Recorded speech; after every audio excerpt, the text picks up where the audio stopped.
Hello everyone, welcome to my channel smart study.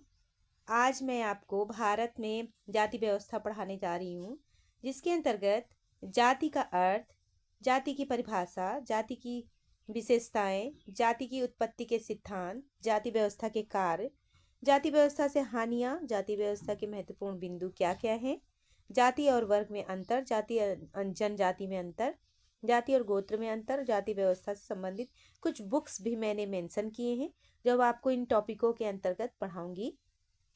आइए, सबसे पहला टॉपिक जो है वो जाति का अर्थ है, इसको हम पढ़ें। चलिए आइए पढ़ते हैं। जाति जाति पुर्तगाली शब्द कास्टा से बना हुआ है, जिसका शाब्दिक अर्थ है प्रजाति, नस्ल और जन्म से लिया जाता है। लैटिन भाषा शब्द कास्टा विशुद्ध आनुवांशिक जाति शब्द संस्कृत भाषा के जाति से बना है, जिसका अर्थ होता है जन्म। पुर्तगाल के ग्रेसिया डी ओरेटा ने सर्वप्रथम 1665 ईस्वी में इस शब्द की उत्पत्ति का पता लगाया तथा इस शब्द का प्रयोग भारत के उन लोगों के लिए किया जिसे जाति के नाम से पुकारा जाता है। बाद में फ्रांस के अब्बे डुबान ने इस शब्द का प्रयोग प्रजाति के संदर्भ में किया है, लेकिन सर्वप्रथम जाति पर व्यवस्थित कार्य जी.एस. घुरिये द्वारा किया गया है। इन्होंने बताया है कि जाति इंडो आर्यन संस्कृतियों के मिश्रण का बच्चा है, जो गंगा यमुना के दोआब में जन्मा पला बढ़ा, यहीं से पूरे भारत में फैलाया गया है। जी.एस. घुरिये के अनुसार जाति से तात्पर्य ऐसे संवर्ग से है जिसकी सदस्यता जन्मजात होती है और प्रत्येक जाति का एक नाम और उनकी अपनी एक जीवन शैली होती है और आपस में भोजन और सहवास पर प्रतिबंध रखते हैं। साथ ही साथ जाति एक अंतर्विवाही परिवार भी है। परिवारों का एक समूह है जो शुद्ध अशुद्ध के विचारों को मानता है। इसीलिए डीस डुबान ने जाति का मुख्य आधार केवल पवित्रता अपवित्रता को ही माना है। अब आइए नेक्स्ट टॉपिक पर हम पहुंचते हैं, जाति की परिभाषा। अब हम देखें कि जाति किसे कहते हैं। कुछ विद्वानों के अनुसार जाति क्या क्या हर विद्वान अपने तरीके से जाति को किस तरह से परिभाषित करते हैं, आइए हम देखते हैं। सबसे पहले इन क्रम में सबसे पहले हम लुईस डुमांट के परिभाषा को देखते हैं। जाति का सांस्कृतिक सोपान उच्चता और निम्नता की दृष्टि से देखा गया है और जाति का केंद्रीय आधार इन्होंने पद सोपान और स्त्रीकरण को माना है। देखिए, कभी भी हम जब यूपी पीजीटी का एग्ज़ाम देते हैं या यूजीसी नेट जेआरएफ कुछ भी कोई भी एग्ज़ाम देते हैं, तो आप देखें सबसे पहले हमें परिभाषा याद करने की ज़रूरत होती है, और एक दो परिभाषाएं तो होती नहीं है, परिभाषाएं बहुत होती हैं। अब हम परिभाषाओं को कैसे याद करें? तो परिभाषा को याद करने के लिए सबसे पहले आप ये बनाइए, एक माइंड मैकअप बनाइए, यानी माइंड मैप बनाइए कि माइंड मैप में सेट करिए कि किस विद्वान की परिभाषा में कौन कौन सी विशेषताएं हैं। जैसे कि जाति को एक सांस्कृतिक सोपान किसने माना है? लुईस डुमांट ने। उच्चता और निम्नता की दृष्टि से उन्होंने देखा है, एक सांस्कृतिक सोपान का है, उच्चता निम्नता की दृष्टि से देखा है। दूसरी बात, इन्हीं के परिभाषा में उन्होंने पद सोपान कहा है और स्त्रीकरण माना है, यानी जाति एक सांस्कृतिक सोपान उच्चता निम्नता की दृष्टि से है, जबकि पद सोपान और स्त्रीकरण तीन और विशेषताएं हैं। यानी कि लुईस डुमांट की परिभाषा में हम ये देखते हैं कि सांस्कृतिक पद सोपान उच्चता निम्नता की दृष्टि से पद सोपान और स्त्रीकरण को माना है। अब ये तीन विशेषताएं हमें लुईस डुमा की परिभाषा से याद हो जानी चाहिए। इससे लुईस डुमान की परिभाषा याद करनी और आसान हो जाएगी और पहचानना भी, क्योंकि इतनी ज़्यादा परिभाषाएं सोशियोलॉजी में पूछी जाती हैं कि उन परिभाषाओं को याद करना बहुत ही कठिन होता है। इसलिए कठिनाई को आसान बनाना अपने हाथ में है। आप किस ट्रिक से आप याद करते हैं, उस ट्रिक को आप अपनाइए, जिससे कि आप किसी भी परिभाषा को, किसी थिंकर की विशेषताओं को, किस थिंकर ने समाजशास्त्र में क्या योगदान दिया है, इस बात को आप बहुत बारीकी से बिना कुछ सोचे समझे आप बता सकें। ये तभी आप संभव हो सकता है जब आप उनकी परिभाषा, उनकी दिए गए योगदान को महत्वपूर्ण पहलू मानते हुए याद करेंगे। इसी तरह से देखिए, इसी क्रम में आगे क्या है, एफजी वेली ने भी कहा है कि जाति एक बंद सावयवी स्त्रीकरण है। सावयव किसे कहते हैं? सावयव का मतलब एक शरीर की तरह है। जिस तरह से एक शरीर होता है, शरीर के कई अंग होते हैं, उसी तरह जाति को भी एफजी वेली ने सावयव की तरह माना है। अब एक सिंपल सी परिभाषा हो गई, इसको याद करना तो बहुत आसान है, इसलिए आप इसको याद कर सकते हैं। जैसे कि लीज डुमांट की 3 विशेषताएं हैं, परिभाषा उन्होंने दी है। उसी तरह से एफजी वेली ने भी परिभाषा दी है। उन्होंने डायरेक्ट क्या कहा है, जाति व्यवस्था के बंद सावयवी स्तर कहा है। अब तो ये आपको याद हो जाएगा, मैंने 2 बार रिपीट कर दिया है इसीलिए, जिससे कि आपको याद हो जाए। चलिए नेक्स्ट देखते हैं। मजूमदार, मदान, क्रोबर, बीरस्टीट, गुरनार मेडल, इन लोगों ने सब ने मिलकर क्या माना है कि जाति को एक वर्ग के रूप में माना है। किसने किसने जाति को वर्ग माना है? सबसे पहले मजूमदार, मदान ने, क्रोबर ने, बीरस्टीट और गुरनार मेडल ने। आगे देखिए, जैसे जाति मजूमदार और मदान के अनुसार जाति एक बंद वर्ग है। ये तो परिभाषा आप लोगों के जबान पे रटी होगी कि मजूमदार ने कहा है जाति एक बंद वर्ग है, जाति एक बंद वर्ग है ना। तो इसी तरह से जाति प्रथा भारत की एक अनुपम व्यवस्था है, ये भी मजूमदार ने कहा है कि जाति एक बंद वर्ग तो है ही, साथ में एक भारत की अनुपम व्यवस्था है, क्योंकि जाति व्यवस्था सबसे ज्यादा भारत में ही पाई जाती है। आप जातियां, विभिन्न प्रकार की जातियां भारत में ही आप देख सकते हैं। विश्व के अनेक जितने भी देश हैं उसमें आप नहीं देख सकते हैं। भारत की सबसे बड़ी विशेषता है, यहाँ जाति व्यवस्था पाई जाती है। अब देखिए, इसमें एक वर्ड देखिए कि मजूमदार ने कहा है जाति एक बंद वर्ग है। ध्यान दीजिएगा इन शब्दों पर कि जाति एक बंद वर्ग उन्होंने कहा। इसी के अपोजिट जाइए, वेवर के अनुसार जाति एक बंद क्या है? समुदाय उन्होंने कहा है। क्या है? समुदाय है। तो इस तरह से जाति एक बंद समुदाय कहा है किसने? वेवर ने। फिर आइए अगले थिंकर पे। ये 3 परिभाषाएं तो आपको याद हो जाएंगी, 3-4 जो अभी तक पढ़ाई गई हैं। जैसे कि एफजी वेली ने जाति को एक बंद सावयवी स्त्रीकरण कहा है, जबकि मजूमदार ने जाति एक बंद वर्ग कहा है। वेवर ने भी जाति एक बंद समुदाय कहा है, और जबकि मजूमदार, मदान, क्रोबर, विस्टीर, गुन्नार, मिडल ने जाति को एक वर्ग के रूप में देखा है। अब देखिए, एक विचित्र परिभाषा आती है कूले की, जो बिल्कुल सबसे अलग है और बहुत ही महत्वपूर्ण परिभाषा है। बच्चों, ये परिभाषा बार बार सभी एग्जामों में पूछी जाती है। बहुत इंपॉर्टेंट, मोस्ट इंपॉर्टेंट ये परिभाषा है, आप इसको एकदम कंठस्थ कर लीजिएगा। कूले की जो परिभाषा है वह है, जब एक वर्ग पूर्णतः वंशानुक्रम पर आधारित होता है तो हम उसे जाति कहते हैं। वंशानुक्रम महत्वपूर्ण है, इनके शब्द जो हैं इसको आप याद कर लीजिएगा, बहुत इंपॉर्टेंट है। यूपी पीजीटी 2021 में ये पूछा भी गया था कि जाति एक वर्ग पूर्णतः वंशानुक्रम पर आधारित होता है तो हम उसे जाति कहते हैं। ये किसने कहा था? अगला देखिए थिंकर मैकन पेज ने कहा है कि जब परिस्थितियां पूर्णतः निश्चित हों और उसमें मनुष्य बिना किसी परिवर्तन की आशा से अपना भाग्य लेकर उत्पन्न होता है,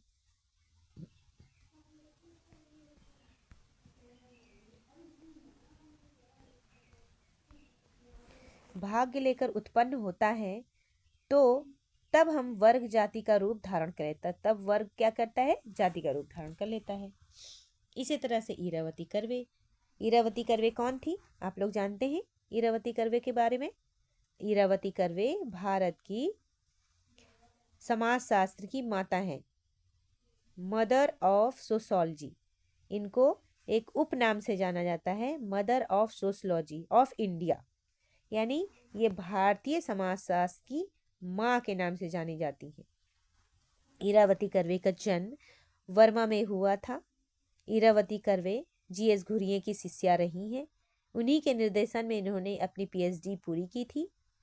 इन्होंने भी घुरिये की तरह से जाति व्यवस्था, नातेदारी व्यवस्था और संयुक्त परिवार का विस्तृत अध्ययन किया है। उन्होंने नातेदारी के 4 स्तर भी बताए हैं, जैसे उत्तरी, दक्षिणी, मध्य और पूर्वी इन्होंने बताया है।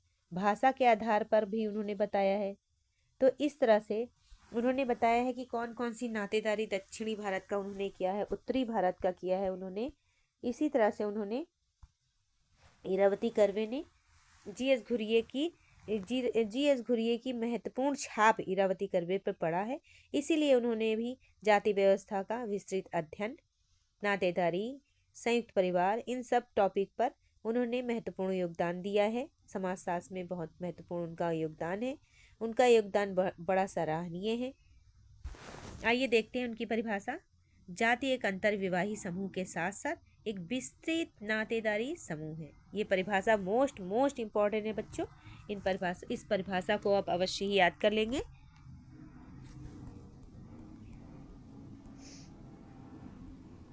आइए अब हम देखते हैं कि जाति की विशेषताएं क्या हैं। अभी तक परिभाषाओं से तो आपको कुछ एक विशेषताएं तो याद ही हो गई होंगी, जैसे जाति जन पर आधारित है, जाति अंतर्विवाही है, जाति में खान पान के नियम पाए जाते हैं। ल्यूइस ड्यूमान के परिभाषा के आधार पर जाति एक पद अनुक्रम है, और जाति में छुआछूत के नियम या शुद्धता, पवित्रता, अपवित्रता की विशेषताएं पाई जाती हैं। इसी तरह से आइए अब हम देखते हैं कि जाति की विशेषताएं क्या क्या हैं।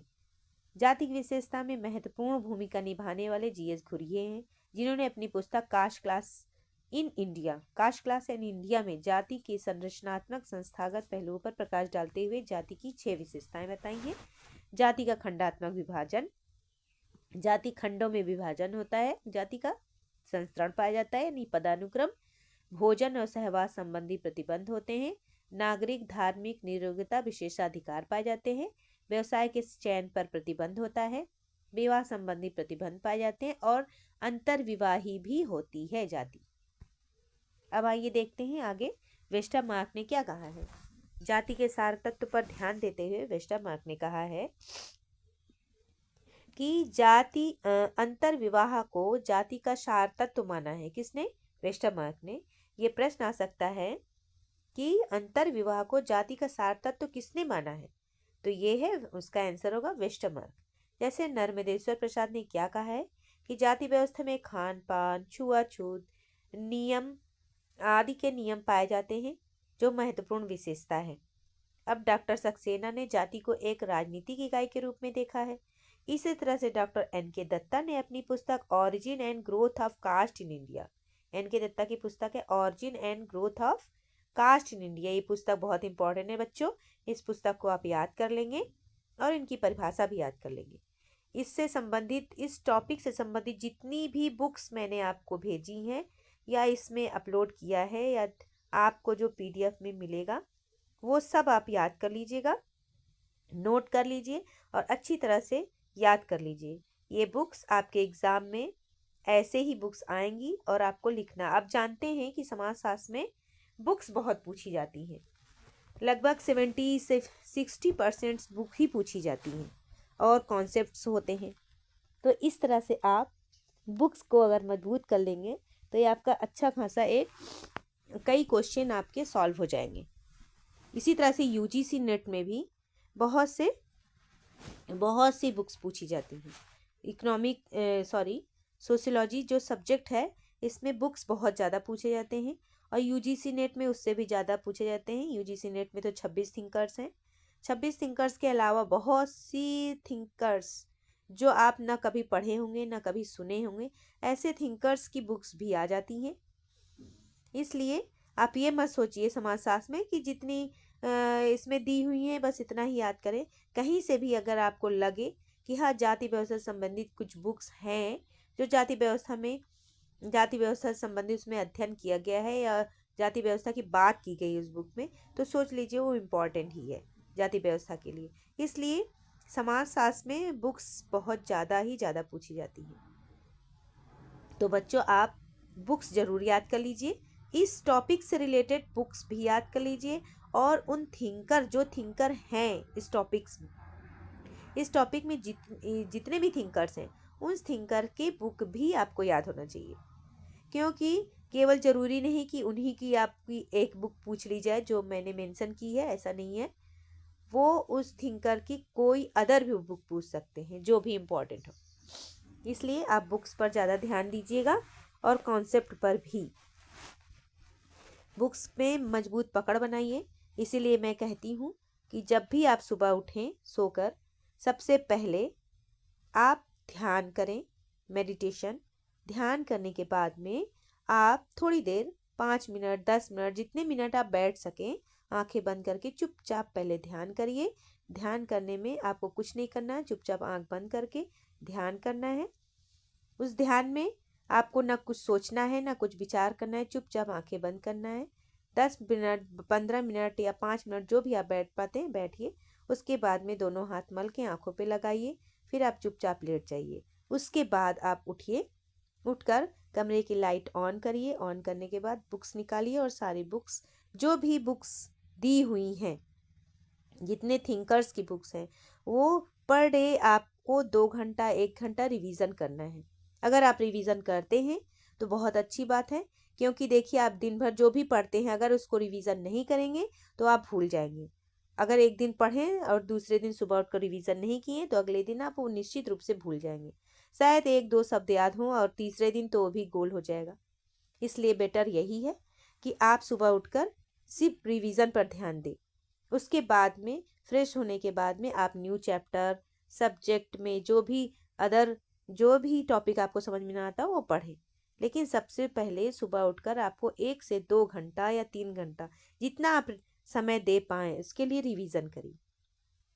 ठीक है बच्चों, चलिए हम आगे आगे आपको बताते हैं। हम थे डॉक्टर N.K. दत्ता की पुस्तक origin and growth of caste in India. Caste in India में जाति के संरचनात्मक सांस्कृतिक पहलुओं पर प्रकाश डाले हैं। 6 विशेषताएं भी उन्होंने बताई है। जाति जन्मजात होती है, जाति में खान पान संबंधी नियम पाए जाते हैं, जातियों में व्यवसाय निश्चित होते हैं, अंतर्विवाही होती है, जाति में ऊंच नीच और छुआछूत के भी नियम होते हैं, एवं संपूर्ण जाति व्यवस्था ब्राह्मणों की प्रतिष्ठा पर आधारित होती है। अगला है, केतकर ने अपनी पुस्तक history of caste in India में 2 विशेषताएं बताई हैं, जन्मजात सदस्यता और जाति अंतर्विवाही बताई है। देखिए केतकर की ये पुस्तक बहुत इंपॉर्टेंट है। History of caste in India Ketkar की है। Origin and growth of caste in India, origin and growth of caste in India, ये किसकी है? एन.के. दत्त की है, एन.के. दत्ता की है। अगला थिंकर कौन है? मैक्स वेबर, जिन्होंने 4 विशेषताएं बताई, अंतर्विवाही, ऊंच नीच का संस्करण, व्यवसाय संबंधी प्रतिबंध, निश्चित नाम बताई हैं। अगला है हट्टन ने 3 विशेषता बताई हैं। व्यवसाय का अनुवांशिक रूप, व्यवसाय का अनुवांशिक रूप होता है विवाह का खान पान, सामाजिक सहवाग संबंधी प्रतिबंध एवं ऊंच नीच की व्यवस्था बताई है। अब मैगस्थनीज ने क्या बताया है? जाति की व्यवस्था विशेषताएं, यह ब्राह्मणों की सर्वोच्चता पर आधारित है और अंतर्विवाह पर आधारित है। ठीक है, अब इस तरह से आप लोगों को जाति व्यवस्था से संबंधित जो विशेषताएं थी वो याद हो जानी चाहिए और इसको रिवीजन जरूर करिएगा। अब आइए, अब हम ये देखते हैं कि जाति प्रथा की उत्पत्ति कैसे हुई है। ये जो जाति है, सॉरी प्रथा नहीं, जाति जो है इसकी उत्पत्ति कैसे हुई है, इस बारे में भी हमें जानना जरूरी है कि इसकी उत्पत्ति के सिद्धांत कौन कौन से हैं। कई बार एग्जाम में ये पूछा जाता है कि व्यावसायिक सिद्धांत या परंपरागत सिद्धांत, प्रजातीय सिद्धांत के कौन कौन से इसके राइटर्स हैं, कौन कौन से सिद्धांत के प्रतिपादक लेखक हैं। आइए हम देखते हैं। हट्टन ने जाति प्रथा की उत्पत्ति का टोटम टैबू और मानव संबंधी विचार ने जाति को जन्म दिया है, ऐसा हट्टन ने कहा है। मैक्स वेबर ने जाति प्रथा की उत्पत्ति का सिद्धांत धर्म को माना है, जबकि मैकर के अनुसार उत्पत्तियां सदैव होती ही रहती हैं। D.N. मजूमदार के अनुसार जाति प्रथा एक अत्यंत जटिल संस्था है और प्राय 1 शताब्दी से परिश्रम और सावधानी पूर्वक अनुसंधान के पश्चात हम निश्चय रूप से ये कह सकते हैं कि ये अनोखी जाति संस्था, सामाजिक संस्था अपने निर्माण और विकास के किन किन अवस्था से गुजरती है। अगला देखते हैं सिद्धांत है परंपरागत सिद्धांत। इसके जो परंपरागत सिद्धांत के जो प्रतिपादक हैं वो है मजूमदार।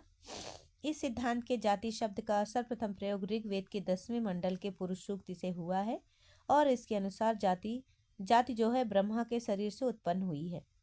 अब देखिए, ब्रह्मा के शरीर से उत्पन्न हुई है, उसके बाद क्या हुआ है? ब्रह्मा के मुख से ब्राह्मणों की उत्पत्ति, ब्रह्मा के बाहों से भुजाओं से क्षत्रिय की उत्पत्ति, ब्रह्मा के जंघा से वैश्य की उत्पत्ति और पैर से शूद्र की उत्पत्ति। इसी तरह से उत्पत्ति के आधार पर इनके कार्य भी दे दिए गए हैं। जैसे ब्राह्मणों का कार्य है पठन पाठन कराना, क्षत्रिय का है रक्षा करना, शिकार करना, वैश्य का काम है समाज के पालन पोषण के लिए कृषि कार्य करना, व्यवसाय करना या पशुपालन करना। जबकि शूद्रों का क्या काम दिया गया है? इन तीनों वर्णों की देखभाल करना या उनकी सेवा करना।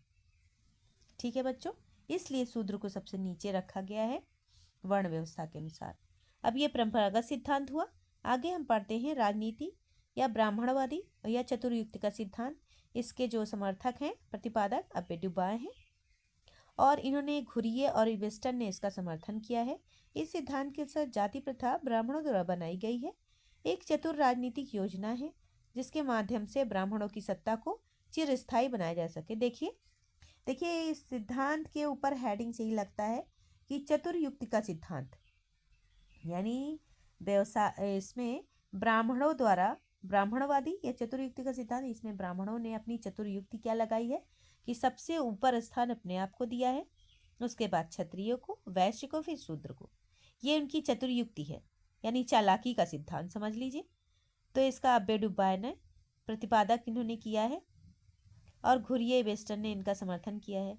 अब इन्होंने अपने आप को उच्च स्थान पर रखकर समाज में सबसे उच्च स्थान प्राप्त कर लिया है और शूद्र को सबसे नीचे रख दिया है। तो ये व्यवस्था इन्हीं के द्वारा ब्राह्मणों के द्वारा की गई है। आगे है व्यवसाय संबंधी सिद्धांत। व्यवसाय संबंधी सिद्धांत के प्रतिपादक है नेसफील्ड, समर्थक है दहलमैन, ब्लंट और नर्मदेश्वर प्रसाद। नेसफील्ड ने कहा है कि व्यवसाय को ही जाति की उत्पत्ति के लिए उत्तरदायी माना है। देखिए नेसफील्ड का ये विचार था कि जिन्होंने कुछ जातियों ने जो व्यवसाय को अपना लिया उसी व्यवसाय के आधार पर उनकी जातियां निश्चित कर दी गई। जैसे कि कुछ लोगों ने जब जाति को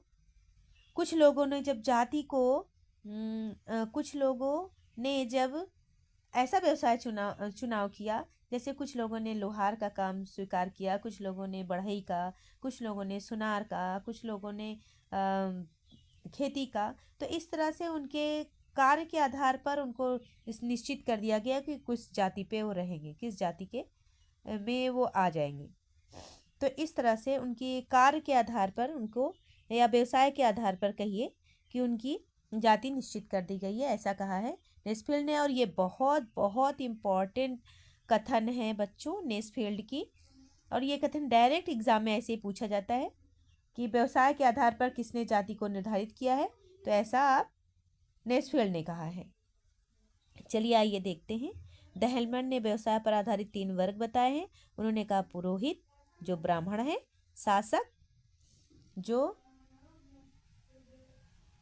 जो कि क्षत्रिय हैं, और पूंजी यानी व्यवसाय जो है वो वैश्यों का है। तो इस तरह से आश्रित होने वाले 3 वर्ग हैं, ऐसा दहलमैन ने कहा है।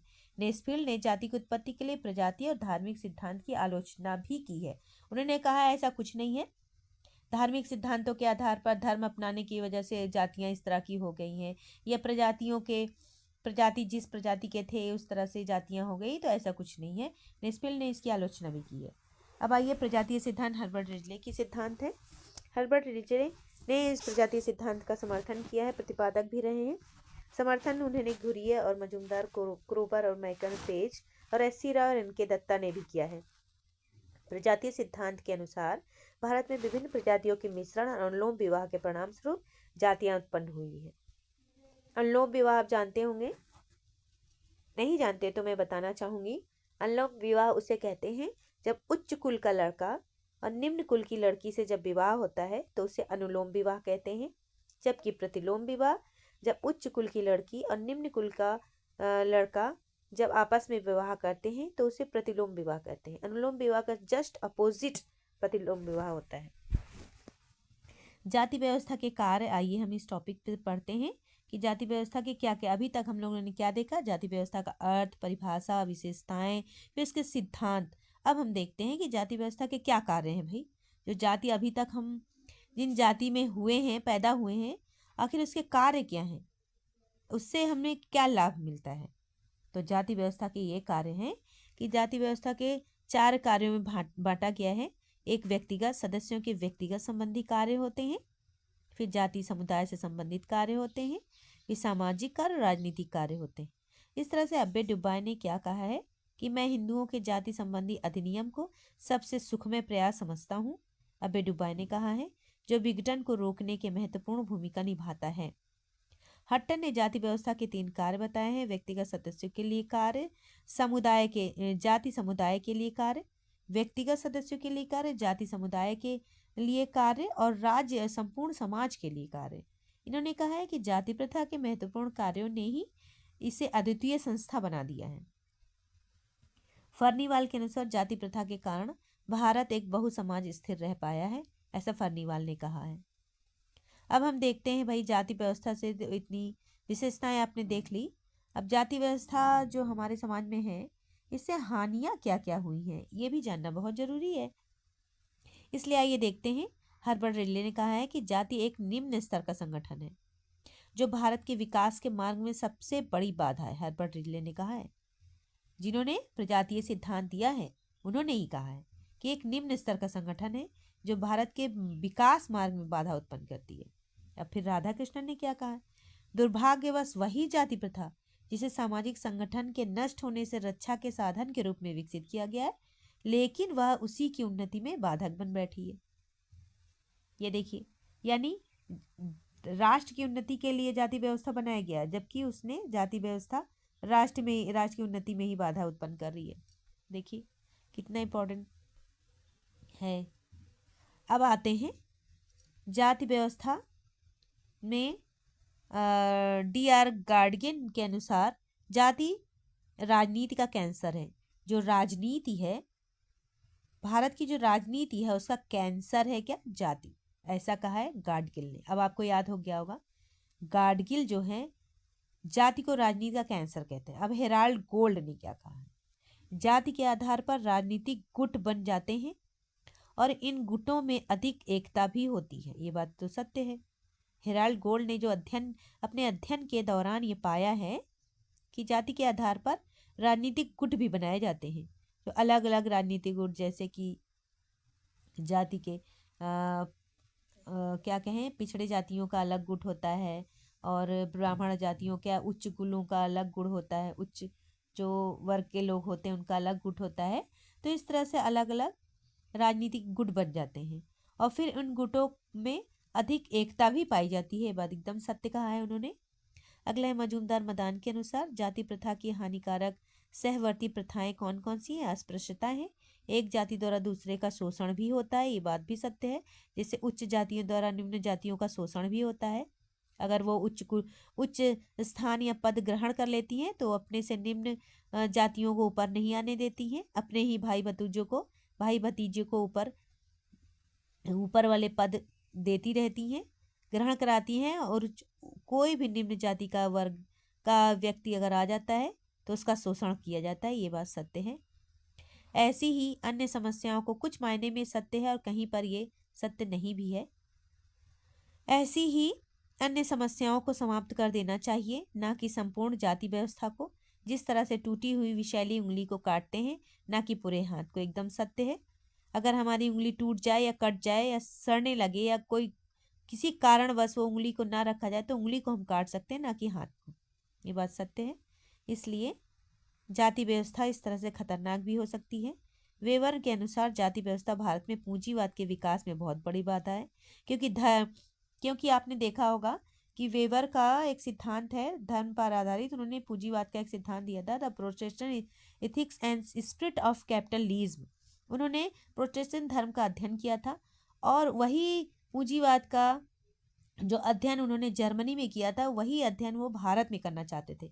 और भारत में आकर उन्होंने देखा कि यहाँ पर धर्म का बहुत ज़्यादा प्रचार हुआ है, तो धर्म के आधार पर ही पूंजीवाद यहाँ नहीं पनप पाया।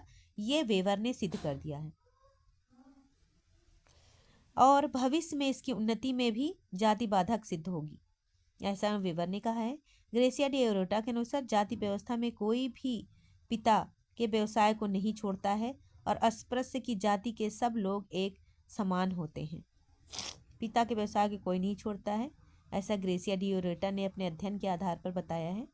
श्रीनिवास, जाति एक बहुत ही शक्तिशाली संस्था है और एक समाप्त होने से पहले बहुत ही खून खराबा करेगी। फिलहाल ये समाप्त तो नहीं होने वाली है जाति प्रथा, लेकिन फिर भी ऐसा कहा है एम एन श्रीनिवास ने अपने क्षेत्र व्यू के आधार पर, अध्ययन के आधार पर इन्होंने कहा है कि जाति बहुत ही शक्तिशाली संस्था है जो खत्म होने से पहले खून खराबा अवश्य ही करेगी। ये उनका एक्सपीरियंस और अनुभव है, उनके विचार हैं, इसको ध्यान रखिएगा। माइकल यंग के अनुसार भूमि जातियां पैदा करती हैं और मशीनों ने वर्ग की उत्पत्ति की है। लुईस डुमांट के अनुसार जाति एक मनोवैज्ञानिक प्रघटना है जो हिंदी मस्तिष्क में गहराई से बैठ गई है। कुछ परिभाषाएं बहुत आसानी से आपको याद हो जाएंगी बच्चों, लेकिन कुछ परिभाषाएं थोड़ी सी टफ हैं जिसको कई बार पढ़ने के बाद ही आप समझ पाएंगे और याद भी कर पाएंगे। चलिए आगे देखते हैं। लिंच के अनुसार जाति एक सावयवी व्यवस्था है। चार्ल्स बर्गल के अनुसार पूरे विश्व में केवल जाति प्रथा की एकमात्र संगठित प्रणाली है। आगे इरावती कर्वे के अनुसार यदि हमें भारतीय संस्कृति के तत्वों को समझना है तो जाति प्रथा का अध्ययन नितांत आवश्यक है। यानी भारत के तत्वों, भारतीय संस्कृति के तत्वों को समझना है तो जाति प्रथा के तत्वों का, ये जाति प्रथा का अध्ययन करना अत्यंत आवश्यक है। चलिए आइए कुछ महत्वपूर्ण बिंदु पढ़ते हैं। अब तो आप लोग जान गए होंगे कि जाति प्रथा है क्या, जाति प्रथा की विशेषताएं, सिद्धांत वगैरह। अब हम पढ़ते हैं जाति व्यवस्था के महत्वपूर्ण बिंदु। जाति प्रथा की अवधारणा घुरिये और डी.एन. धनागरे ने दी है। उपजाति की अवधारणा घुरिये और डी.एन. धनागरे ने दी है। जाति प्रथा पर आधारित महत्वपूर्ण अध्ययन घुरिये और मजूमदार द्वारा किया गया है। वर्ष 1850 में जाति निरंकुशता उन्मूलन अधिनियम पारित किया गया है। वारेन हेस्टिंग द्वारा पहला ऐसा गवर्नर जनरल था जिसने जाति प्रथा पर ध्यान दिया है। एफ.जी. बेली ऐसे पहले मानवशास्त्री थे जिन्होंने जाति एवं भू स्वामियों के बीच संबंध को अपने अध्ययन का विषय बनाया है। हट्टन ने भारत में जातियों की संख्या 2993 बताई है तो घुरिये ने 2000 से ऊपर बताई है। मैक्स वेबर ने जाति को एक परिस्थिति समूह भी माना है। जाति एक परिस्थिति समूह है और ऐसा भी कहा है मैक्स वेबर ने जाति एक बंद समुदाय है। बंद वर्ग किसने कहा है? बंद वर्ग कहा है मजूमदार मदान ने, और बंद समुदाय किसने कहा है? मैक्स वेबर ने।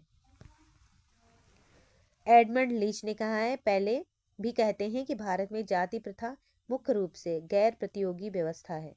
लुईस डूमर ने जाति प्रथा को सोपान तंत्र संस्करण के माध्यम से समझाया है। जे.एस. मिल के अनुसार इंग्लैंड में भी 19वीं शताब्दी तक जाति प्रथा पाई जाती थी। घुरिये ने जाति व्यवस्था को समाप्त करने के लिए अंतर जातीय विवाह कराने पर बल दिया है। उन्होंने कहा देखिए जाति व्यवस्था तभी समाप्त हो पाएगी जब हम अंतर जातीय विवाह करें। अंतर जातीय मतलब अपने जाति से बाहर विवाह करें। अंतर विवाही मतलब अपने जाति के अंदर विवाह करें। यानी या अगर हम कुर्मी हैं या ब्राह्मण हैं या कि यादव हैं तो हम अपनी ही जाति में विवाह करें, ना कि अदर कास्ट में। आज भी इतनी उन्नति होने के बावजूद भी आधुनिकीकरण आ गया है, औद्योगिकरण के कारण, पश्चिमीकरण के कारण इतना ज़्यादा प्रोग्रेस हो गया है समाज में, इतना विकास हो गया है, फिर भी हमारे अंदर कुछ ऐसी परंपराएं आज भी अंदर विद्यमान हैं, जैसे कि जाति एक अंतर विवाह। अगर हम अपनी जाति में विवाह कोई लड़का या कोई भी व्यक्ति नहीं करता है, दूसरी जाति में करता है, आज भी समाज में उसकी बहुत अवहेलना होती है कि उन्होंने अपनी जाति में विवाह न करके दूसरे जाति की कन्या या वर का चुनाव किया है। उसकी बहुत अवहेलना होती है, पहले की तरह कम लेकिन होती है। आइए अब देखते हैं। तो घुरिये ने कहा है कि जातिवाद को तभी हम समाप्त कर सकते हैं जब अंतरजातीय विवाह पर बल दिया जाए। मैकिंग मेरिट ने कहा है कि भारत और पाकिस्तान के 5 क्षेत्रों में जाति संस्करण का अध्ययन उन्होंने किया है। चलिए अब आते हैं। हेराल्ड गोल्ड ने जाति के 3 पक्ष बताए हैं: धर्मनिरपेक्षता, एकीकरण और वैचारिकी। हेराल्ड गोल्ड ने विकासशील देशों के अंतर्गत मध्यम श्रेणी के लोगों की संख्या बहुत कम है और वही सबसे अधिक किसान मजदूर पाए जाते हैं। कहाँ पर? मध्यम वर्ग में। वहाँ सबसे अधिक किसान मजदूर पाए जाते हैं जो निम्न होते हैं, जबकि विकसित देशों में वहाँ की आबादी का अधिकांश भाग मध्यम वर्ग के लोगों से मिलकर बना हुआ है। जाति व्यवस्था तीव्र गति से परिवर्तित हो रही है, ऐसा मानने वाले समाजशास्त्रियों की कौन कौन से समाजशास्त्री हैं, आइए देखते हैं। इसको मानने वाले हैं सबसे पहले मजूमदार, कुप्पुस्वामी, काली प्रसाद, गार्नर, मर्फी, वेबर, आर के मुखर्जी, एम एन श्रीनिवास और ए जे मिलर स्मिथ तथा ब्राइस। अगला है जाति व्यवस्था मंद गति से परिवर्तित हो रही है। इसके समर्थक हैं I P Desai, Damle, Ghurye, Kapadia, Narmadeshwar Prasad, Dumont, Andre वेतेई, हेराल्ड गोल्ड और योगेन सिंह। अब हम देखते हैं क्या है जाति एवं वर्ग में अंतर। जाति और वर्ग में अंतर। बच्चों, मैं आपके लिए जो प्रोवाइड कराई हूँ, ये वीडियो बहुत ही ज़्यादा इम्पॉर्टेंट है। UGC net, JRF and UPPGT हो, चाहे सेट हो, एमपी सेट हो, कोई भी सेट हो, उन सब के लिए ये वीडियो बहुत महत्वपूर्ण है। इस वीडियो को ध्यान से पढ़िएगा। इसमें जितनी भी पुस्तकें दी गई हैं, सारी पुस्तकों को मैंने मेंशन किया है।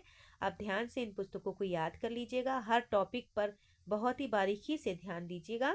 और कई बार ये आप कम से कम 3 बार अगर ये टॉपिक पढ़ लेते हैं, तो मैं मान के चलती हूँ कि आप पूरी तरह से किसी भी एग्जाम में जाति प्रथा से संबंधित कोई भी प्रश्न आएगा, आप उसको आराम से कर सकेंगे।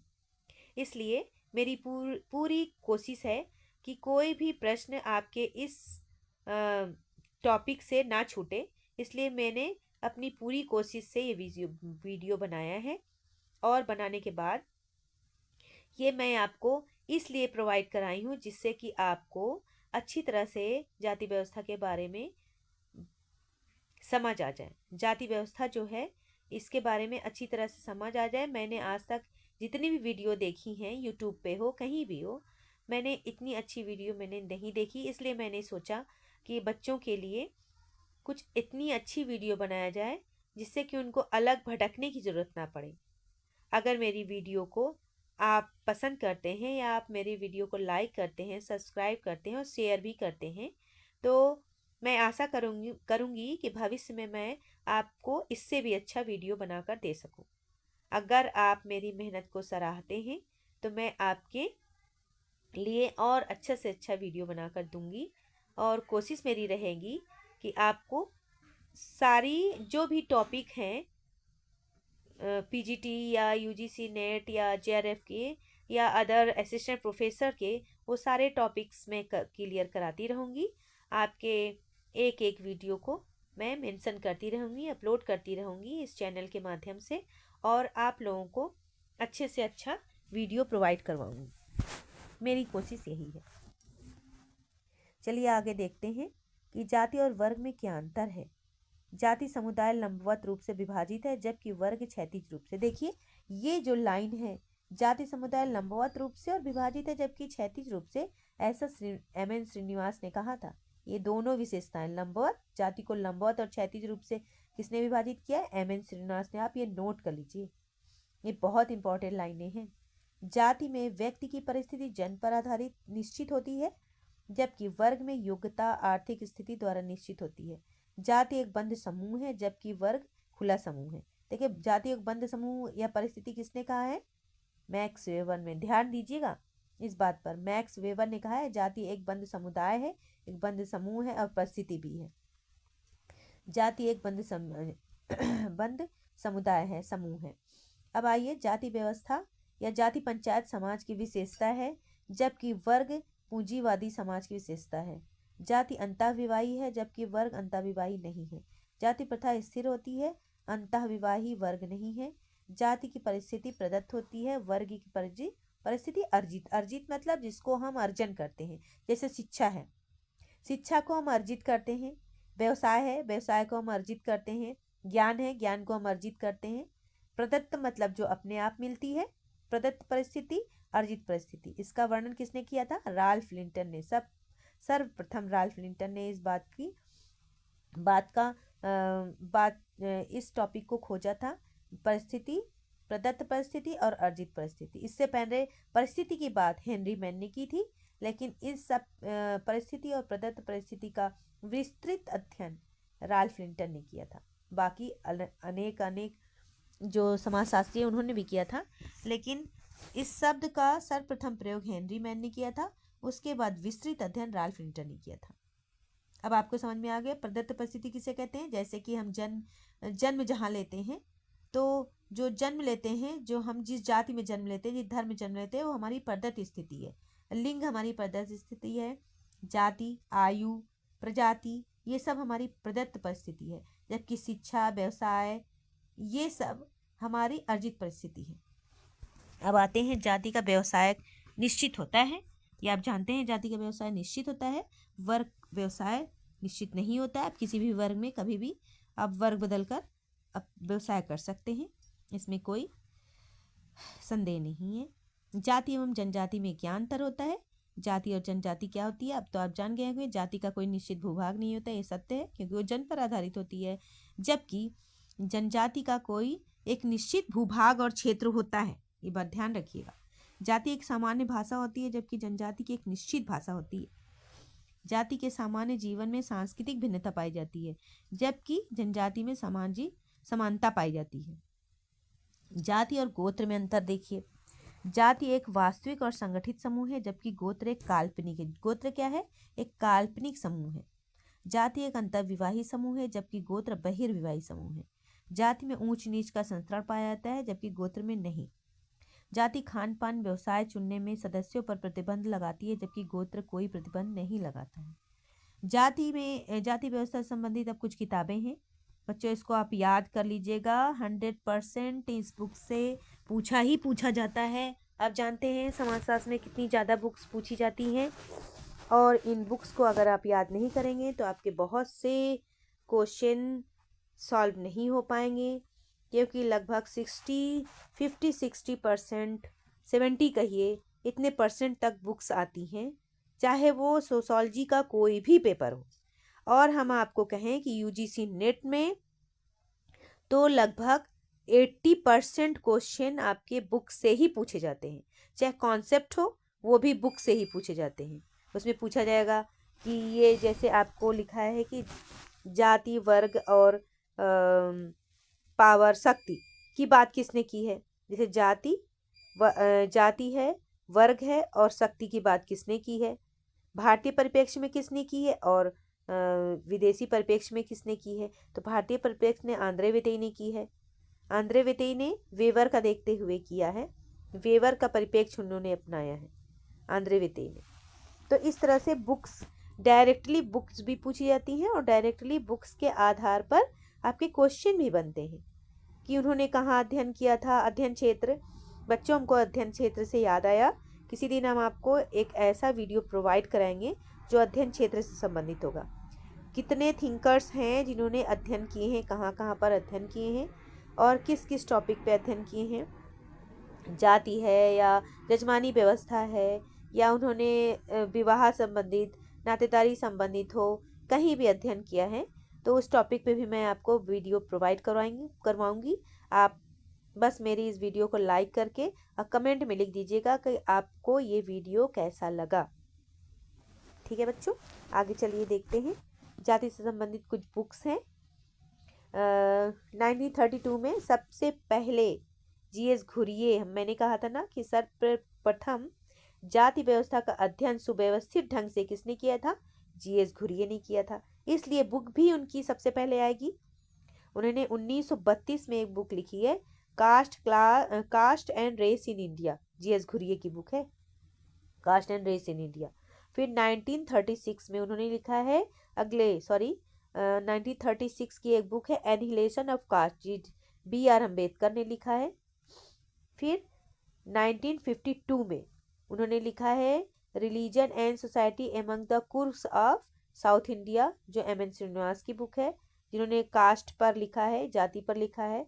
उसके बाद में आता है 1965 caste, class and power, Andre वितेई की बुक है, कास्ट, क्लास एंड पावर लिखा है आंद्रे वितेई ने। देखिए पूरी बुक का क्या नाम है, caste, class and power, changing patterns of stratification in Tanjore village. इसका मतलब देखिए उन्होंने कास्ट, क्लास एंड पावर का अध्ययन कहाँ किया था, चेंजिंग पैटर्न्स के आधार पर तंजौर विलेज में। तो कभी भी इस तरह से बुक आ जाएगी, फिर पूछा जाएगा कि तंजौर विलेज में अध्ययन किसने किया था, तो आपको बताना पड़ेगा कि आंसर आंद्रे वेतेई है।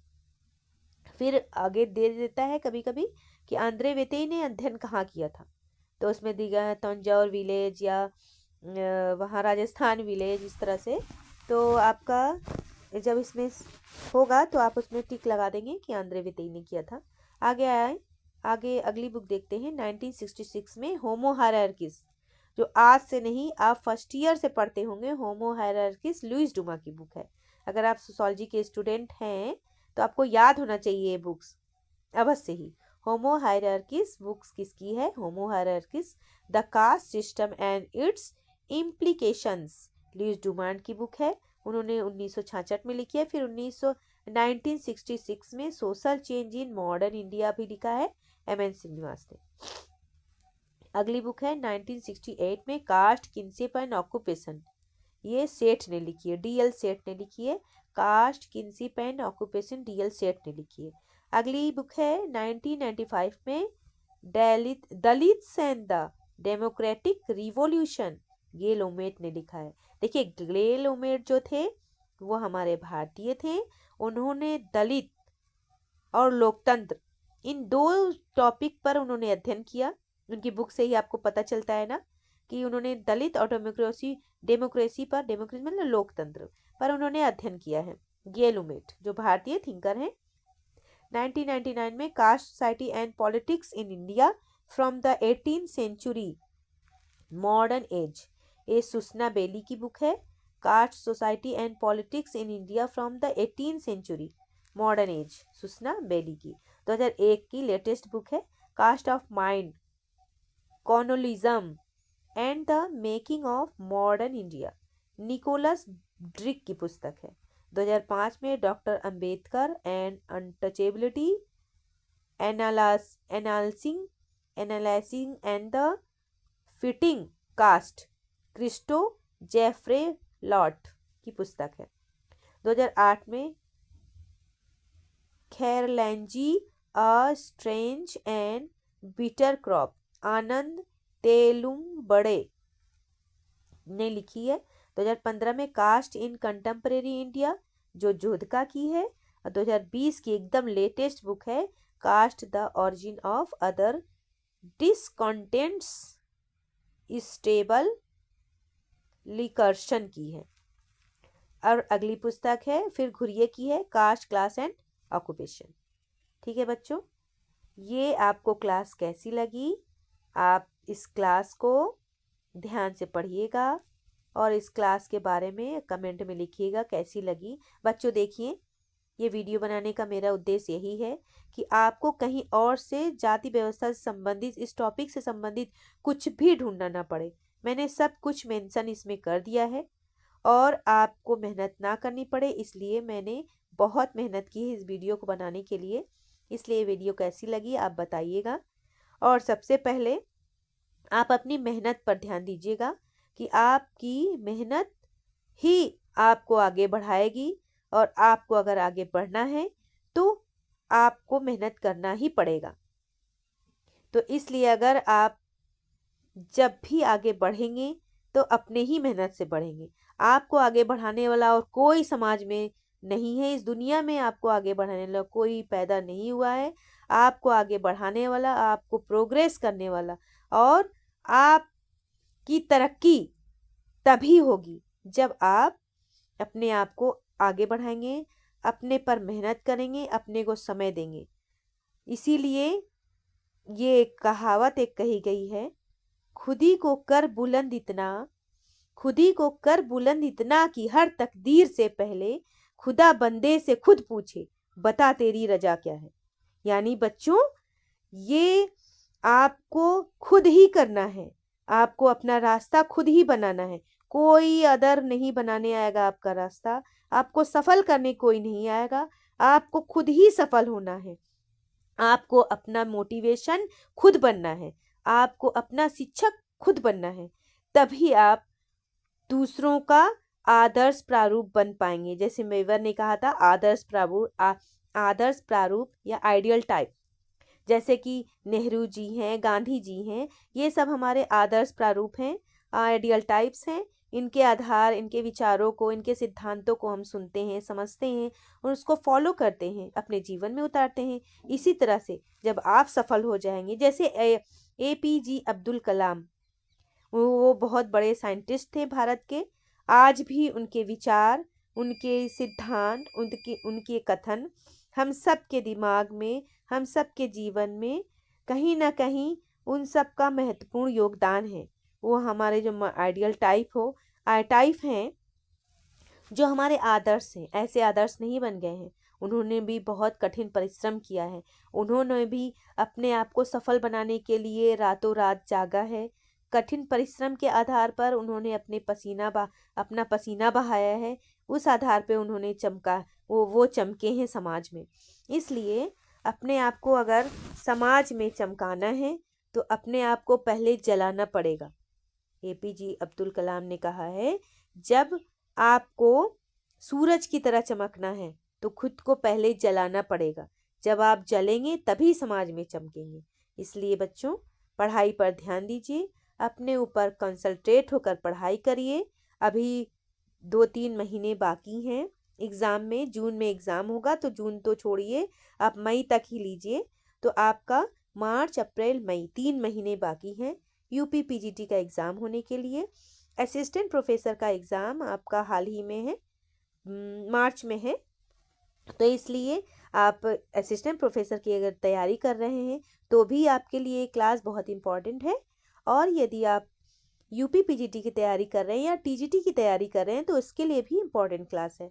तो इसलिए बच्चों, आप अपने पढ़ाई पर ध्यान दीजिए। अब इन 3 महीने भूल जाइए, आप अपने रिश्ते, नातेदार बिल्कुल सन्यासियों की तरह एकदम जीवन यापन करिए, तभी आपको सफलता मिलेगी। जब तक आपको सफलता नहीं मिलेगी, आप बिल्कुल मत रुकिए। अगर रुक गए तो सोच लीजिए फिर आपकी उन्नति में बाधाएं बहुत आएंगी। इसलिए रुकना बिल्कुल नहीं है। सफलता प्राप्त करना है तो लगातार चलते जाइए। परिस्थितियों का ध्यान मत रखिए, कौन कमेंट कर रहा है, कौन क्या कर रहा है, कौन रिश्तेदार आपको तकलीफ दे रहे हैं, बोल रहे हैं या कुछ भी कर रहे हैं, या आपके घर वाले कुछ कर रहे हैं, कुछ भी मत सुनिए। बस आप अपनी पढ़ाई पर फोकस करिए। पढ़ाई पर फोकस करने के बाद ही जब आप सफल होंगे, तब आपको लगेगा कि हमने जो मेहनत की, आज वो मेहनत रंग लाई। इसलिए यदि अपने जीवन में रंग भरना है तो अभी से अपने आप को एक तपस्या में झोंक दीजिए।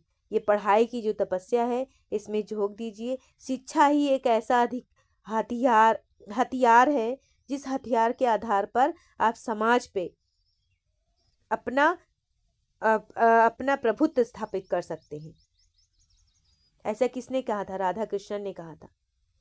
शिक्षा मनुष्य का बहुत बड़ा हथियार है, इसके आधार पर वो अपने समाज में अपने आप को साबित कर सकता है कि हम क्या कर सकते हैं। इसलिए बच्चों, अपनी पढ़ाई पर कंसंट्रेट होइए, अपने आप को खुद मोटिवेट करिए, अपने दिमाग को सिर्फ पढ़ाई पर ध्यान रखिए और फिजूल की बातों को बिल्कुल भूल जाइए। अब 3 महीने मेहनत करके पढ़ाई करिए।